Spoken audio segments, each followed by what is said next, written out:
أعزائي المشاهدين، أهلا بكم معنا حلقة جديدة برنامجكم الأسبوعي العياده.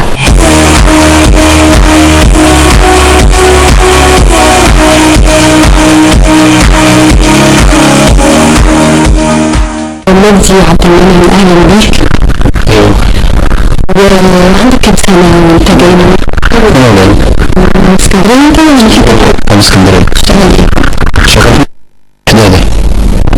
بجد انتوا اشتغلتوا كويس قوي الفترة اللي فاتت، بس كله ركب شبابيك حديد على كباري كلها حديدة كلها بشاويك وبيجان وكباري.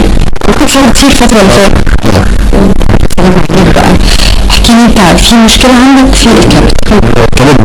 مع الكبد وبعمل لي خمولة، يعني احنا بالنسبة لشغلنا كله حركة، فعمل لي بقى ايه، ما بقدرش يعني زي الأول، فعمل لي خمولة وبيعمل لي مثلا انتفاخ وباص.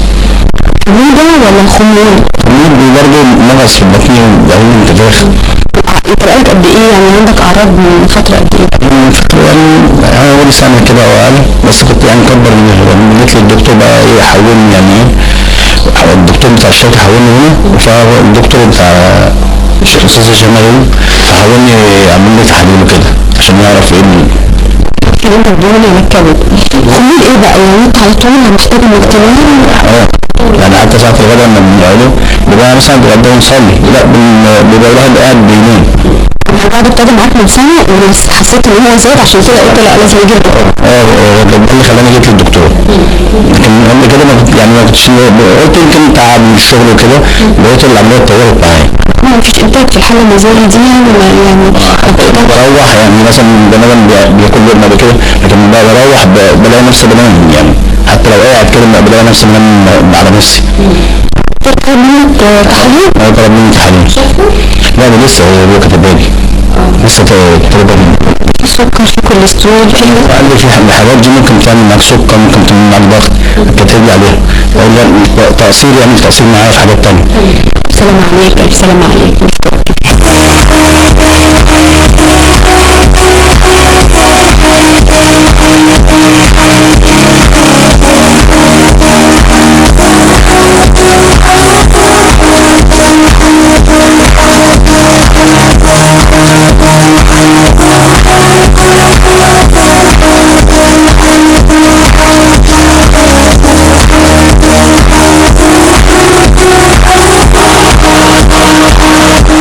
شعبان، اهلا بيك والف سلام عليك. سلامك يا فندم. كم سنة بقى وانت من اي محافظة؟ من اسكندرية. من اسكندرية. ايوه. بنقابلك النهارده عند الدكتور. ايوه. عندك مشاكل في الكبد، احكي لنا. ايوه. هو من 98 كده كان في مرارة وشغل وبتاع ألم في الجنب اليمين. رحت عملت تشيك اب فلقيت في مرارة ملتهبة ولقينا فيه فيروس. فأنا أتذكر إن أنا كنت بعمل عملية ونقلت دم قبل كده، فتقريبا بسبب الموضوع ده. العملية دي كانت امتى؟ انت بتتكلم 98 ابتديت تكتشف الموضوع ده، طب العملية بقى اللي عملتها كانت من امتى؟ بسنتين هي. قبلها بسنتين. بمعنى كده ان الفيروس مش متمكن قوي عندك ده، الحمد لله ولا ايه؟ يعني في مراحل متقدمة. المتأخر يعني لسه في البداية قصدي. لحقناها. فمن يوم وقت ما عملت المرارة ديت الجراحة بتاعتها وماشي على المنشطات وروتين علاج تحفيز للكبد وصيانة ليه ووقاية ليه وكلام من ده. وخلال الفترة اللي فاتت ده كنت متابع بقى، ما سبتش اي حاجة تكتشف الا لما اخدتها. على اساس ان انا برضو اعمل وقاية للكبد. مش من دماغك طبعا، يعني مش بتاخد حاجة من دماغك. لغايه ما ظهرت الابر واخدت كورس من الابر. لا الابر اللي خدتها قبل كده. فاخدت منها بس لقيت الصفائح نزلت والانزيمات عليت مره واحده، فاضطريت ان انا اوقف الابر لغايه ما ظهر السؤال ده وابتديت اخده بقى. انت شاطر متابع، يعني تاخد الدواء وتروح تحلل وتشوف وضع الكبد عندك ايه. أيوة. وبناء عليه انك تشوف اذا كنت تكمل ولا لا، طبعا مع الدكتور. أيوة. كنت مكمل مع الدكتور هشام وماشيين خطوه يعني. واي حاجه جديده بتظهر، والدكتور هشام قال لي السؤال ده من كام شهر ان احنا متابعين على اساس ان احنا اول ما يظهر ناخده على طول. تمام. فالحمد لله اخدت تاني جرعه اهيت ونتابع مع الدكتور. عباره عن ايه بقى؟ حبايه كده بتتاخد؟ حبايه في اليوم خلال 24 ساعه. لا باخد معاها برشام اسمه 3 الصبح و3 بالليل. المفروض انت تاخد كام حبايه بقى؟ المفروض اخد على مدار 3 شهور كل يوم حبايه. كل يوم حبايه؟ ايوه. هي غاليه؟ لا علاج غالي؟ لا هي كويس، وزارة الصحة يعني مشكورة بصراحة، يعني مساهمة كبيرة فيه. وبس هو في الأول كده في تكدس شوية وفي زحمة، ولغاية العملية ما تهدى شوية وحتى إن شاء الله بإذن الله تبقى كويسة إن شاء الله. لكن أنت كنت بتحس بإيه بقى يعني الفترة من سنة 98؟ هل خمول؟ هل كان في مثلا غير الألم يعني كان في أعراض تانية؟ لا يعني أكل معين ما كنتش أستريح فيه. زي؟ يعني مسبك الدهون يعني. ليه يا حاجة ما ارتاحش في المسبك والدهون؟ أنا من النوع اللي ببذل باور، بعمل باور على طول، فمحتاج ان انا امشي كتير واتحرك كتير والكلام ده. بتشتغل ايه صحيح؟ انا موظف في شركة. محتاجة منك شغل كتير بقى. فدي اللي بس بقى استاذ في الدواني بقى والحاجات دي. الحمد لله. الحمد لله الحمد لله. وبعدين مشيت مع الدكتور ماشي بطريقه علميه يعني لا كل كذا ما تاكلش كذا، ظبط كذا، خد البرشام كذا. كنت من النوع ان انا لو البرشام بتاخد 3 بالليل اغيب طول الليل اصحى لغايه ما اخدها الساعه 3 بالليل. بس انت ماشي كويس بقى، انت خدت حبايتين لغايه النهارده؟ ده لسه بادي اول امبارح مثلا. 27. ايوه مش كده؟ ايوه تمام. متنساش بقى تنتظم، وان شاء الله نتقابل معاك مره تانية وانت زي الفل ان شاء الله. ان شاء الله. والف الف سلامه عليك. متشكرين جدا.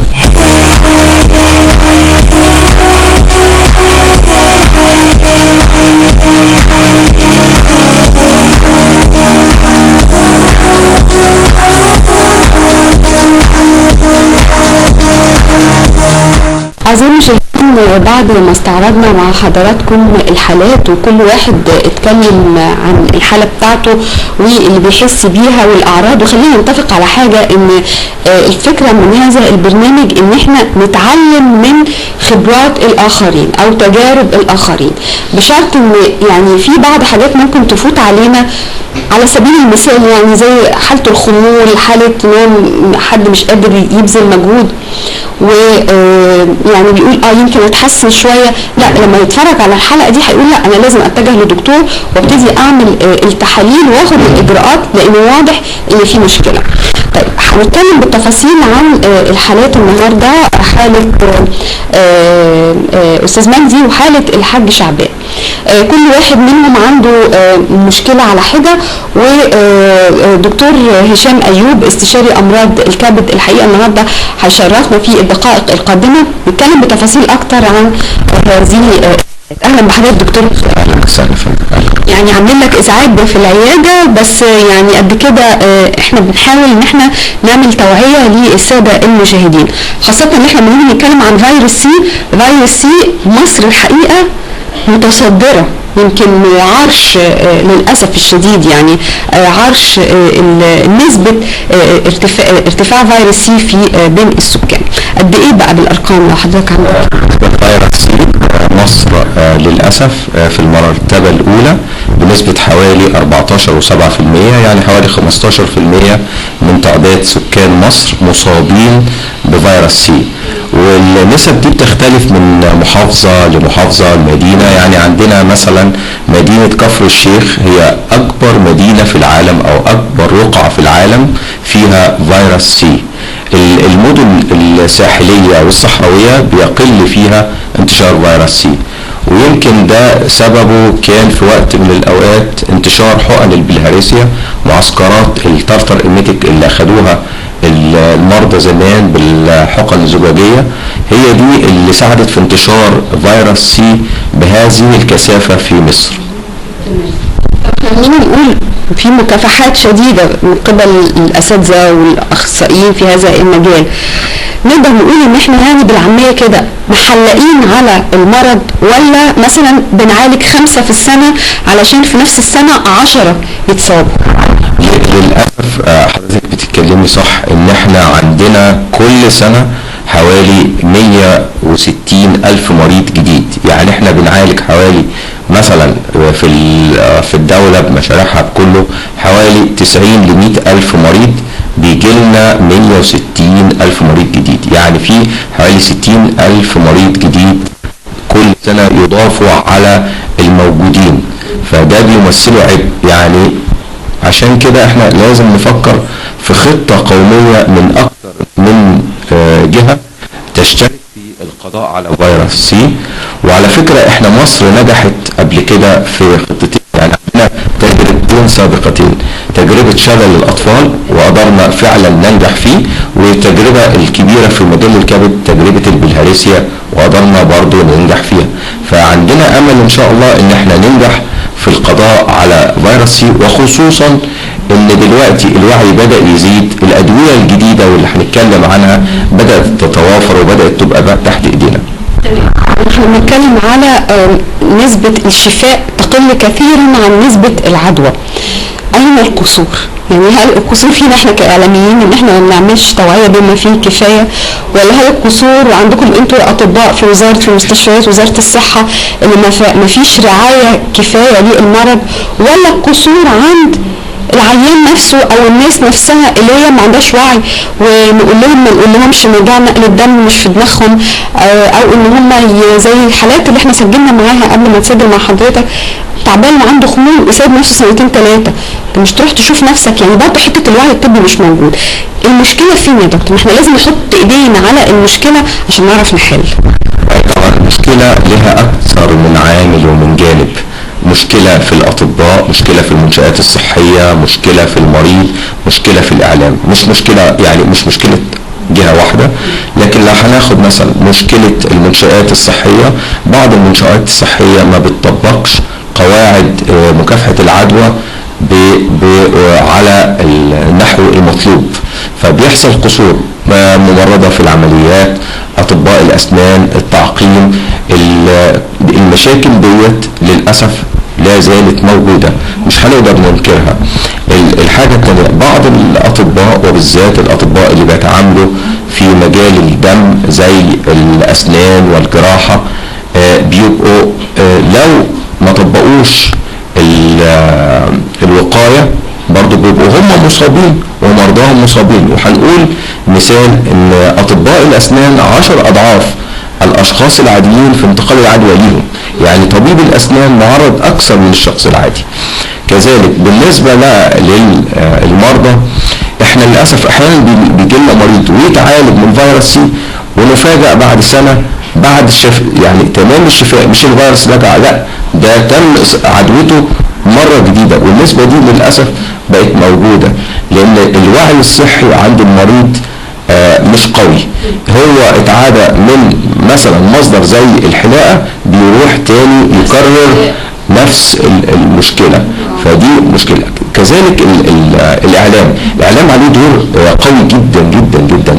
يعني أنا كان نفسي وإحنا حاطين برنامج للوقاية إن في كل بعض إعلانات وبعض مواقف في جزء بسيط لو ممثل أو إعلان يطلع بينوه عدم استخدام مكنة الحلاقة لشخص، خلي بالك من فرشة الأسنان، توعية بسيطة جدا جدا لكن لها مردود وأثر اجتماعي وصحي عالي جدا.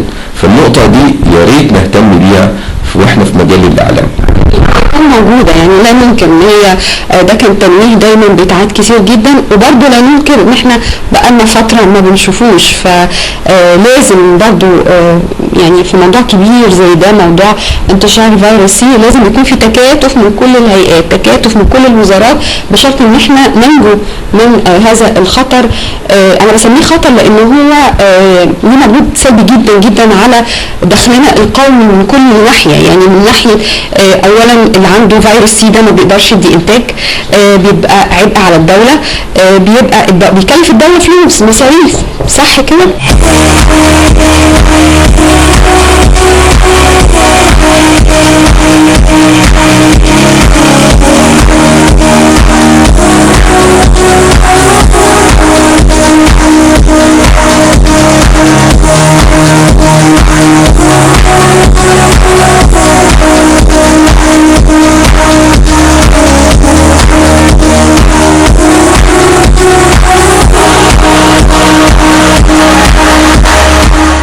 مجدي هو عنده دهون على الكبد، هو حداد. الموضوع ده محتاج منه طبعا قوه، محتاج منه عافيه، لكن هو بيحس بخمول على طول، مش قادر يتحرك. ف ايه الموضوع بقى الدهون اللي على الكبد دي؟ دهون الكبد احنا بنعتبره الوباء القادم، يعني احنا ان شاء الله باذن الله هنخلص من فيروس سي، لكن عندنا وباء قادم عالمي هو السمنه ودهون الكبد.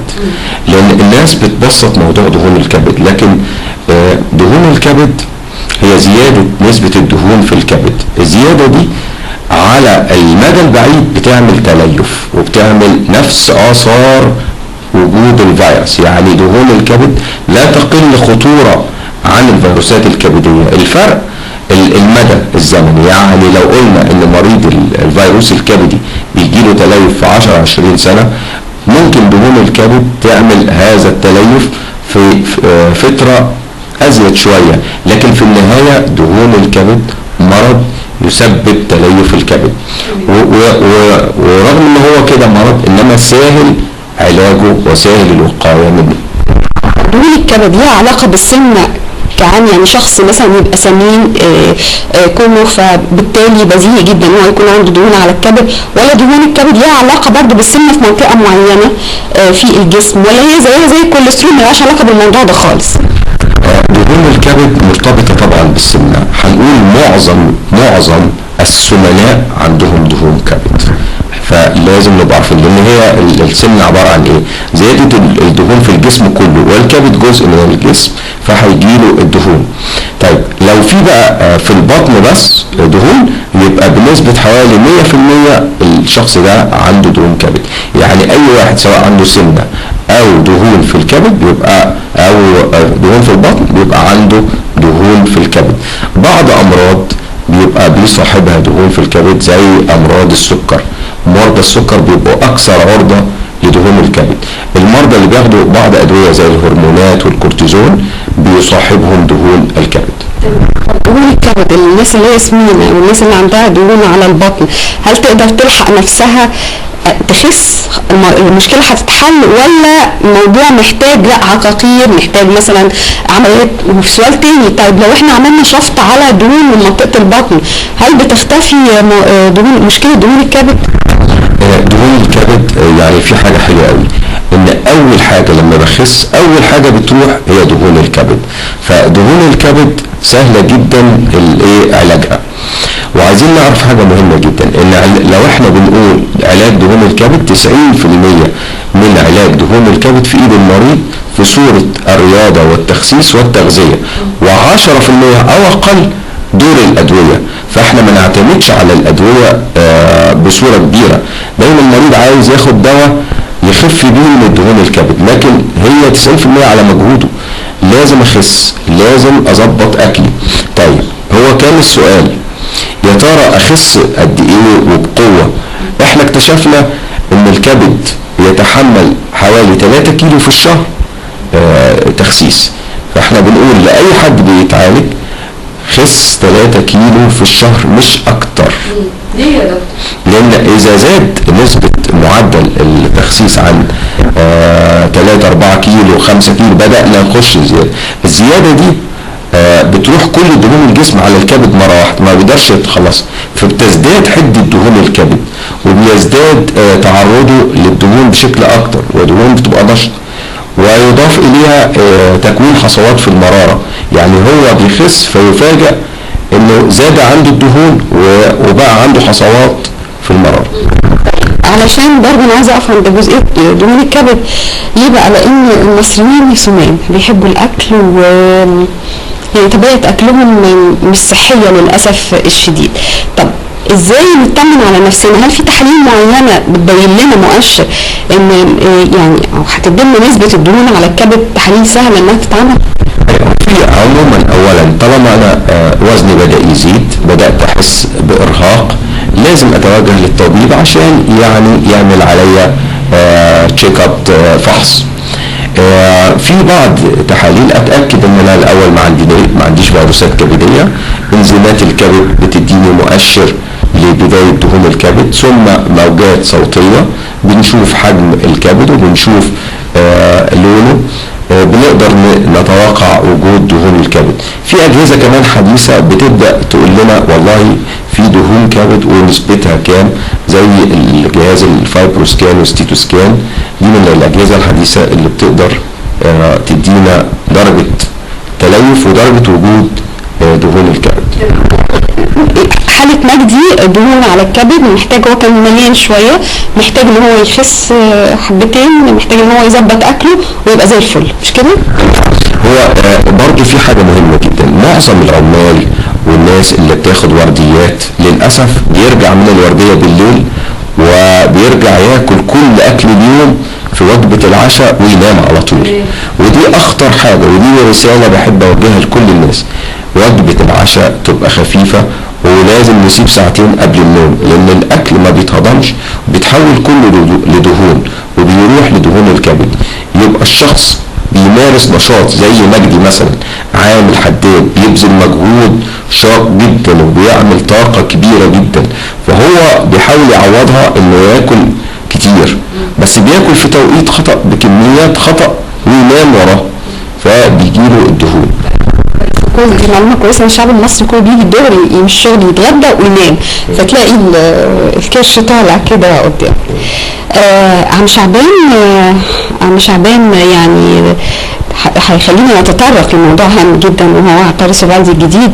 هو عنده سكر وهو شاطر قوي لان هو متابع نفسه، والحقيقه هو لفت نظري، يعني عجبني بصراحة، يحلل ويشوف نفسه عمل، او ياخد دواء ويروح يحلل يشوف نفسه عامل ايه. طبعا كل ده مع الدكتور ومواعي قوي قوي لنفسه، لكن هو عنده فيروس سي. عم شعبان زي ملايين المرضى في مصر مصاب بفيروس سي، وسبق ان هو جرب حقن الانترفيرون وللأسف لم يستجيب للعلاج بحقن الانترفيرون لأسباب كتيرة، منها وجود السكر الغير منتظم. فبدأ لما جالنا هنا بدأنا نظبط له السكر، بدأنا نظبط له حالة الكبد، بدأت الحالة تستقر، ولغاية ما كنا قاعدين في انتظار وجود الدواء الجديد اللي هو أول دواء في المجموعة مضادات الفيروسات المباشرة. مش دواء لوحده، لا ده في سلسلة جاية وراه وهنتكلم عليها.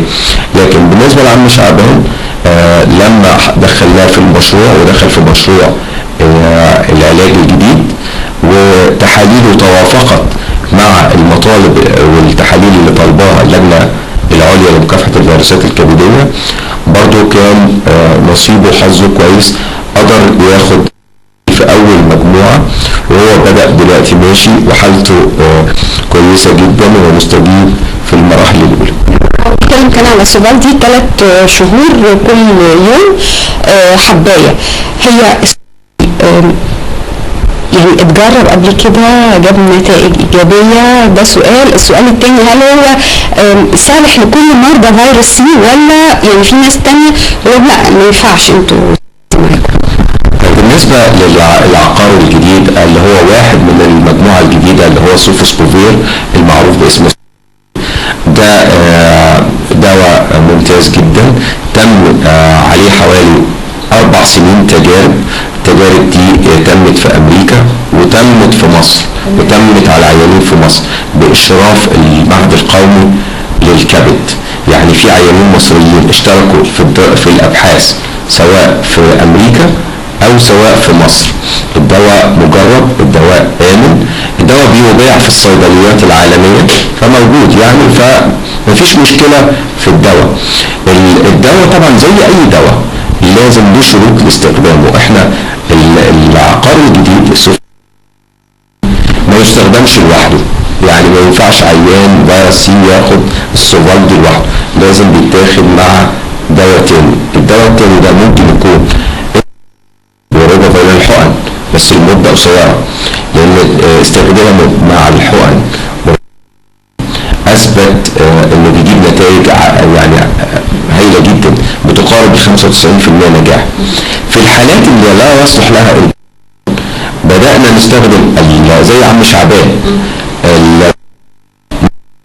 لمدة 6 شهور عشان لا المريض ده ما يصلحلوش تانية في ادويه جديده ده جايه جديده، مواد جديده هتضاف، فهتبقى التاثير عالي بدون حقن، زي الدواء اللي اعلن عليه في امريكا من كام يوم، وده جايب نتائج في مده شهرين حوالي برضه 95 97%، ولغايه النهارده هو بيستخدم في امريكا. في ابحاث بتتم في مصر حاليا عليه على الدواء الثاني، ولما تظهر النتائج ان شاء الله هيتم استخدامه علينا في مصر. يعني احنا كده هنطمن على عم شعبان ان شاء الله. ان شاء الله. انا بشكر حضرتك كتير دكتور هشام ايوب، استشاري امراض الكبد، يعني الف شكر على كل المعلومات دي. شكرا.